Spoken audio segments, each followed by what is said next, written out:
మనం ఒక చిన్న ఉదాహరణతో మొదలు పెడదామా? తప్పకుండా. మనం ఒక పెద్ద గోడను దాటాలనుకుంటున్నామనుకోండి. దానికి ఒక నిచ్చెన కావాలి కదా? అవును. నిచ్చెన లేకుండా ఎలా? సరే, ఆ నిచ్చెన ఎక్కేసి కష్టపడి గోడ అవతల వైపుకు వెళ్ళిపోయాం. అంతా అయిపోయింది. హ, హమ్మయ్యా అనుకున్నాం. ఇప్పుడు ఆ నిచ్చెనను మన తలమీద పెట్టుకుని మన ప్రయాణాన్ని కొనసాగిస్తామా? చాలా వింతగా ఉంటుంది. అవును కదా. అది మనకు సహాయపడింది, కాని ఇప్పుడు అదే మనకు పెద్ద భారం.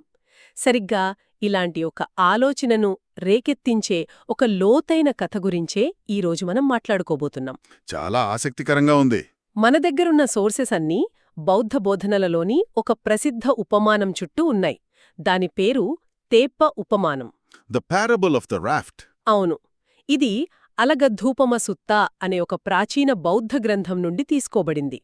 ఈ సుత్తం మజ్జిమ నికాయ అనే సంకలనంలోని ఒక ముఖ్యమైన భాగం. మన లక్ష్యం చేరడానికి ఉపయోగపడిన సాధనాన్ని లక్ష్యం చేరాక ఎందుకు వదిలేయాలి, ఆ వదిలేయడం వెనుకున్న అసలు తత్వమేమిటి అనే విషయాలను కొంచెం లోతుగా చర్చిద్దాం. సరే. ఆ నిచ్చెన ఉదాహరణ బాగానే ఉంది, కాని ఈ తేప్ప ఉపమానం ఇంకా లోతుగా అనిపిస్తోంది. అసలు కథ ఏమిటి, ఎలా మొదలవుతుంది? ఈ కథ చాలా సింపుల్గా మొదలవుతుంది. ఒక వ్యక్తి సుదీర్ఘ ప్రయాణం చేస్తున్నాడు. ఓకే. దారిలో ఒక పెద్ద నది అడ్డొచ్చింది. అతను ఉన్న ఒడ్డు చాలా ప్రమాదకరంగా అడవి జంతువులతో భయంతో నిండి ఉంది. అంటే ఒక రకమైన డేంజర్ జోన్. ఖచ్చితంగా. కాని నదికి అవతలివైపు ఉన్న ఒడ్డు మాత్రం చాలా ప్రశాంతంగా, సురక్షితంగా, నిర్భయంగా కనిపించింది. ఆహా. కాని సమస్య ఏంటంటే నది దాటడానికి అక్కడ పడవగానీ వంతెనగానీ లేవు. అంటే అతనక్కడ అలా చిక్కుకుపోయాడనమాట. ఇక సహాయం కోసం ఎదురుచూడటం తప్ప వేరే దారే లేదు. అక్కడే అసలు విషయం ఉంది. అతను నిస్సహాయంగా కూర్చోలేదు. ఓ. ఎవరైనా వచ్చి తనను కాపాడతారని ఎదురుచూడలేదు. బదులుగా అతనే చొరవ తీసుకున్నాడు. తనేనా? అవును. చుట్టుపక్కల ఉన్న గడ్డి, పుల్లలు, చెట్ల కొమ్మలు, ఆకులు ఇలా ఏది దొరికితే అది సేకరించి వాటన్నిటినీ తాడుతో గట్టిగా కలిపికట్టి ఒక తెప్పను తయారు చేసుకున్నాడు. వావ్.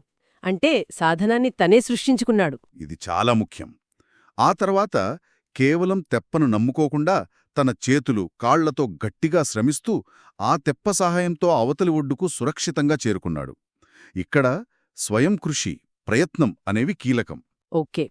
అతను ప్రమాదం నుండి బయటపడ్డాడు, సురక్షితమైన ఒడ్డుకు చేరుకున్నాడు, అంతా బాగానే ఉంది. కాని కథ ఇక్కడితో అయిపోలేదు అని అంటున్నారు. లేదు, అస్సలైపోలేదు. ఇక్కడే తాత్వికమైన మలుపు వస్తోందన్నమాట. అవును. ఇక్కడే అసలు ప్రశ్న మొదలవుతుంది. ఇప్పుడు అవతలి ఒడ్డుకు చేరాక ఆ వ్యక్తి తనను కాపాడిన తెప్పవైపు చూసి ఇలా అనుకుంటాడు. ఏమని? ఆహా, ఈ తెప్ప నా ప్రాణాలను కాపాడింది. దీనివల్లే నేను ఈ ప్రమాదకరమైన నదిని దాటగలిగాను. ఇది నాకు ఎంతో పవిత్రమైనది. అది నిజమే కదా. అవును. కాబట్టి నేను ఎక్కడికి వెళ్ళినా దీన్ని నా తలపైన పెట్టుకుని లేదా భుజం మీద మోసుకుని వెళ్తాను. ఒక్క నిమిషం. నాకిందులో తప్పేమీ కనిపించడం లేదు. అది కృతజ్ఞతకు చిహ్నం కదా. అవును. తనకు సహాయపడిన వస్తువు పట్ల గౌరవం చూపించడం మంచిదే కదా. మోసుకుని వెళ్లడంలో సమస్యేముంది? ఇది చాలా మంచి ప్రశ్న. సాధారణ దృష్టితో చూస్తే అది కృతజ్ఞతే. కాని బుద్ధుడి దృష్టిలో అది అజ్ఞానం. అజ్ఞానమా? అవును. అక్కడున్న భీక్షువులను బుద్ధుడు ఇదే ప్రశ్న అడిగాను. భీక్షువులారా, ఆ వ్యక్తి అలా చేయడం సరైనదేనా అని. వాళ్ళేం చెప్పారు? వాళ్ళందరూ ఏకగ్రీవంగా కాదు స్వామీ అని సమాధానమిచ్చారు. ఎందుకు? ఎందుకంటే బుద్ధుడు చెప్పిన సరైన మార్గం వేరే ఉంది. వివేకమున్న వ్యక్తి ఇలా ఆలోచిస్తాడు. ఎలా? ఈ తేప నాకు చాలా సహాయపడింది. నేను దానికి రుణపడి ఉన్నాను. కాని దాని పని అయిపోయింది. దాని ప్రయోజనం నెరవేరింది. సరిగ్గా. ఇప్పుడు దీన్ని ఒడ్డుకు లాగి ఇక్కడే వదిలేసి నేను నా ప్రయాణాన్ని తేలికగా, స్వేచ్ఛగా కొనసాగిస్తాను. తేప్పను మోయడమనేది కృతజ్ఞత కాదు, అదొక కొత్త బంధనం, ఒక కొత్త భారం. ఓ, ఇప్పుడు అర్థమైంది. సహాయపడిన సాధనమే బంధనంగా మారుతుంది అంటున్నారు. ఇక్కడే బుద్ధుడు తన బోధనలను ఈ తేప్పతో పోల్చాడని విన్నాను. ఇది నిజమేనా? ఖచ్చితంగా. ఇదే ఈ ఉపమానంలో అత్యంత కీలకమైన విషయం. బుద్ధుడు చాలా స్పష్టంగా చెప్పాడు. ఏమని? ఓ భిక్షువులారా, నేను మీకు ధర్మాన్ని, అంటే నా బోధనలను నది దాటటానికి ఒక తేప్పలా మాత్రమే ఇచ్చాను. దాన్ని జీవితాంతం పట్టుకుని వేలాడటానికి కాదు. వావ్. అంటే ఆయన బోధనలు కూడా ఒక సాధనం మాత్రమే. అవును. అవే అంతిమ గమ్యం కాదు. అంటే ఇక్కడున్న ప్రతీకలను మనం విడమర్చి చూసుకోవాలి. ప్రమాదకరమైన ఈ ఒడ్డు, సురక్షితమైన ఆ ఒడ్డు, మధ్యలో తేప్ప, వీటన్నిటికీ అర్థాలేమిటి? అవును, ఈ ఉపమానంలోని ప్రతీకలను అర్థం చేసుకుంటే దాని లోతు మనకు తెలుస్తుంది. చెప్పండి. ఈ వైపు ఒడ్డు అంటే ప్రమాదకరమైనది. అది మన ప్రస్తుత ప్రపంచం, మన కోరికలు, బాధలు, అహంకారం, అసూయలతో నిండిన జీవితం.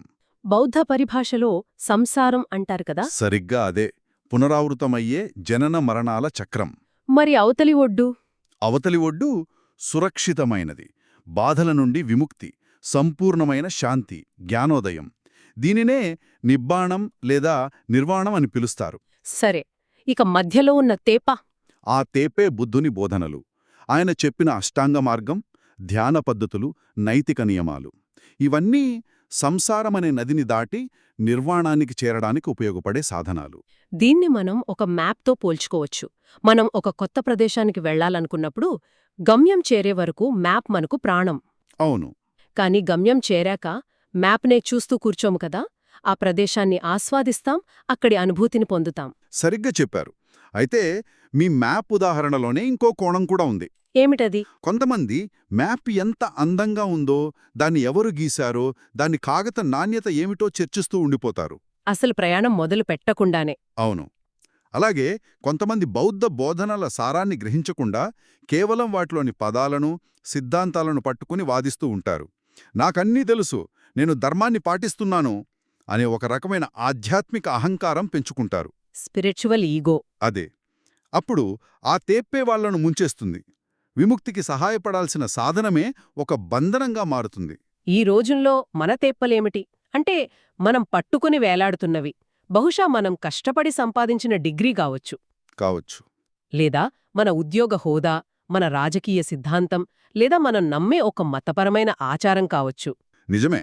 అవి ఒకప్పుడు మన జీవితంలో ఒక దశ నుండి మరో దశకు చేర్చడానికి సహాయపడి ఉండవచ్చు.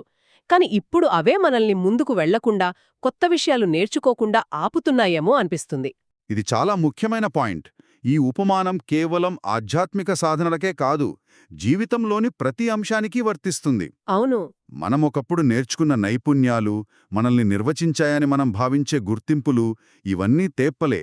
సరైన సమయంలో వాటిని వదిలిపెట్టకపోతే ఎదుగుదల ఆగిపోతుంది. సరే, ఇదంతా బాగానే ఉంది. కాని ఈ ఉపమానంలో అన్నిటికంటే అత్యంత తీవ్రమైన, సవాలుతో కూడిన వాక్యం ఒకటుందని మన సోర్సెస్ చెప్తున్నాయి. ఉంది. చాలా కీలకమైన వాక్యమది. అదేమిటంటే, బుద్ధుడంటాడు, మీరు అధర్మాలను అంటే చెడును వదిలేయాలి. అది సరే, అదందరికీ తెలిసిందే. కాని ఇక్కడే అసలు విషయముంది. మీరు ధర్మాలను అంటే మంచిని కూడా వదిలివేయాలి అనంటారు. ఒక్క నిమిషం, ఇది చాలా... అవును, వినడానికి చాలా వింతగా, ప్రమాదకరంగా ఉంది కదా. మంచిని కూడా వదిలేయమంటున్నారు అంటే నియమాలు, నైతికత లేకుండా జీవించమనా? సమాజం ఏమవుతుంది? మీ సందేహం సరైనదే. మొదటిసారి విన్నప్పుడు ఎవరికైనా ఇలాగే అనిపిస్తుంది. ఇక్కడే మనం చాలా జాగ్రత్తగా అర్థం చేసుకోవాలి. చెప్పండి. అధమ్మాలు అంటే దురాశ, ద్వేషం, అజ్ఞానం వంటి మనసులోని చెడు లక్షణాలు. వీటిని వదిలేయాలని చెప్పడంలో వింతేమీ లేదు. అది స్పష్టంగానే ఉంది. కాని ధమ్మాలు అంటే అష్టాంగ మార్గం, కరుణ, దయ, సత్యం వంటి మంచి లక్షణాలు, పద్ధతులు. వీటిని కూడా వదిలేయాలని చెప్పడమే ఈ బోధనలో ఉన్న విప్లవాత్మకమైన ఆలోచన. మరి దీని అసలర్థమేమిటి? నైతికంగా జీవించవద్దని కాదు కదా. అస్సలు కాదు. దీని అర్థం అది కాదు. ఇక్కడ వదిలివేయడమంటే వాటిని ఆచరించడం మానేయమని కాదు. వాటి పట్ల ఉన్న అభిమానాన్ని, అనుబంధాన్ని, నేను మంచివాడిని అనే అహంకారాన్ని వదిలివేయమని. ఓ, అంటే అహంకారాన్ని వదిలేయమంటున్నారు. అవును. ఒక ఉదాహరణ చూద్దాం. ఒక వ్యక్తి దానం చేస్తున్నాడు. అది మంచి పనే. కాని అతను, నేను గొప్పదాతను, నా వల్ల ఎంతోమంది బాగుపడుతున్నారు అని గర్వపడితే ఆ మంచి పనే అతని అహంకారానికి ఇంధనంగా మారుతుంది. అతను దాత అనే గుర్తింపుకు అట్టుకుపోతున్నాడు. ఖచ్చితంగా. ఓకే, అంటే మంచి చేయడం ముఖ్యం. కాని నేను మంచి చేస్తున్నాను అనే అహంకారాన్ని పట్టుకోకూడదు. ఆ గుర్తింపును కూడా వదిలేయాలి. ఖచ్చితంగా. నిర్వాణస్థితి అనేది మంచి, చెడు, పుణ్యం, పాపం వంటి ద్వంద్వాలకు అతీతమైనది. ఆ స్థితికి చేరడానికి మంచి పనులు అంటే ధమ్మం అనే తేప్ప అవసరం. కాని ఆ స్థితిని చేరాక ఆ తేప్ప కూడా ఒక భావనే, ఒక సంకేతమే. దాని కూడా దాటి వెళ్ళాలి. ఒడ్డుకు చేరాక కూడా తేపను పట్టుకుని తిరుగుతుంటే ఆ ఒడ్డుపై మనం స్వేచ్ఛగా ఎలా నడవగలం? నడవలేం. తేప్ప మనల్ని ఒడ్డుకు చేర్చింది. కాని ఒడ్డుపై నడవడానికి మన కాళ్ళు కావాలి, తేప్ప కాదు. ఆ తేప్పే మన స్వేచ్ఛకు అడ్డంకి అవుతుంది. ఈ ఉపమానం మనకు మేధోపరమైన వినయాన్ని గుర్తుచేస్తుంది. Intellectual humility. అవును, మనం చదివిన పుస్తకాలు, మనం ఆచరించే పద్ధతులు, మనం నమ్మే సిద్ధాంతాలు ఇవన్నీ అంతిమ సత్యాలు కాకపోవచ్చు. అవి కేవలం మార్గాన్ని చూపించే సూచికలు, వేలితో చంద్రుణ్ణి చూపించడం లాంటివి. మనం చంద్రుణ్ణి చూడాలి కాని వేలిని కాదు. చాలా మంచి పోలిక. ధర్మమనేది పూజించాల్సిన వస్తువు కాదు, వాదనలో గెలవడానికి వాడాల్సిన ఆయుధం అంతకన్నా కాదు. అది ఒక పనిని పూర్తి చేయడానికి ఉపయోగపడే సూచనల సమాహారం మాత్రమే. అవును. దాని పని అయిపోయాక ఆ సూచనల పుస్తకాన్ని పక్కన పెట్టేయాలి. లేకపోతే మనం జ్ఞానాన్ని మోస్తున్న గాడిదల్లా మిగిలిపోతాం. అంటే జ్ఞానాన్ని అనుభవంలోకి తెచ్చుకుని ఆ అనుభూతిలో జీవించలేము. కేవలం సిద్ధాంతాల బరువును మోస్తూ ఉంటాం. కాబట్టి ఈ మొత్తం చర్చ నుండి మనం గ్రహించాల్సిన ముఖ్య విషయమేమిటంటే, ఆధ్యాత్మిక సాధనాలుగాని, జీవితంలో మనకు ఉపయోగపడే ఏ సాధనైనా సరే అవి విముక్తి కోసం, ఎదుగుదల కోసం ఉద్దేశించినవి. అవును. వాటితో కొత్త బంధాలను, కొత్త అహంకారాన్ని సృష్టించుకోవడానికి కాదు. వాటిని కలిగి ఉండటంలో కాదు, వాటిని సరిగ్గా ఉపయోగించి సరైన సమయంలో వదిలివేయడంలోనే వాటి అసలు విలువ, మన వివేకమున్నాయి. నిజమే. అయితే ఈ చర్చ మనలో ఒక చాలా ముఖ్యమైన, కొంచెం కష్టమైన ప్రశ్నను మిగులుస్తుంది. ఏమిటది? ఆ బోధనలను కూడా వదిలివేయడమే అయితే, ఒక సాధకుడు గందరగోళంలో పడకుండా ఆ వదిలివేయడమనే ప్రక్రియను ఎలా సాధన చేయాలి? ఇది చాలా కష్టమైన ప్రశ్న. తాను నిజంగా అవతలి ఒడ్డుకు చేరుకున్నానని, ఇక తేప్పను వదిలేసే సమయం వచ్చిందని ఆ వ్యక్తికి ఎలా తెలుస్తుంది? అవును, ఎందుకంటే ఒడ్డుకు చేరుకుండానే తొందరపడి తేప్పను వదిలేస్తే నది మధ్యలో మునిగిపోయే ప్రమాదముంది. నిజమే. ఈ ప్రశ్నపై వినేవారు మరింత లోతుగా ఆలోచించాల్సిన అవసరముంది.